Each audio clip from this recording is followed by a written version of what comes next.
forces vives de la diaspora se sont réunies le 20 mai dernier à Paris pour tout simplement marquer leur désapprobation face aux manœuvres dilatoires du président de la République qui pense que,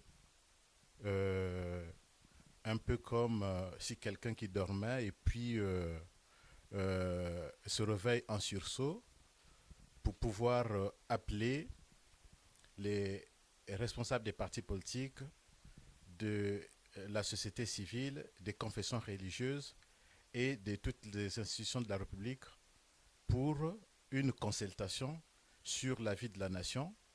Nous avons pensé que c'était une question sans fondement et qu'il était important de façon d'urgence que les forces vives de la diaspora congolaise se retrouvent pour pouvoir débattre de cette question, analyser cette question et puis dire tout simplement non, parce que c'est une encore manœuvre de plus de M. Sassou pour pouvoir nous embobiner dans ses plans machiavéliques afin de se maintenir au pouvoir. Et donc, voilà l'essentiel, en fait, ce qu'aura été cette rencontre de forces vives de la diaspora. La position de certains acteurs de la diaspora qui consiste à se montrer favorable à ces consultations est ambiguë. C'est une position, évidemment, qui les discrédite.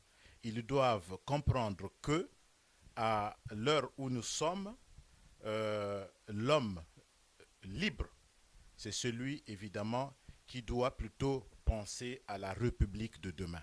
C'est très, très important parce que nous sommes à un moment crucial de la vie politique de notre pays.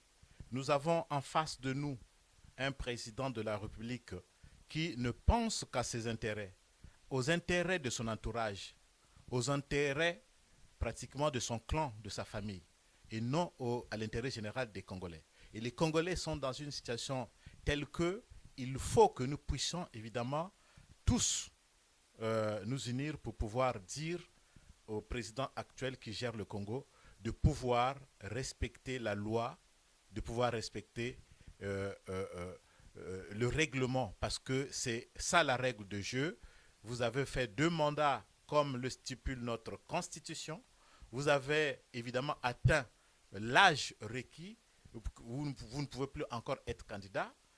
Je pense que, n'est-ce pas, de ce point de vue, nous devons plutôt tous être unanimes, tous rassemblés pour dire, pour ne pas accepter les différentes manœuvres, les différents jeux que Sassou veut vouloir nous présenter, parce que ça serait tout simplement aller encore lui donner une certaine force qui lui permettrait de demeurer au pouvoir, puisque c'est cela son plan, rester au pouvoir, faire du Congo une monarchie.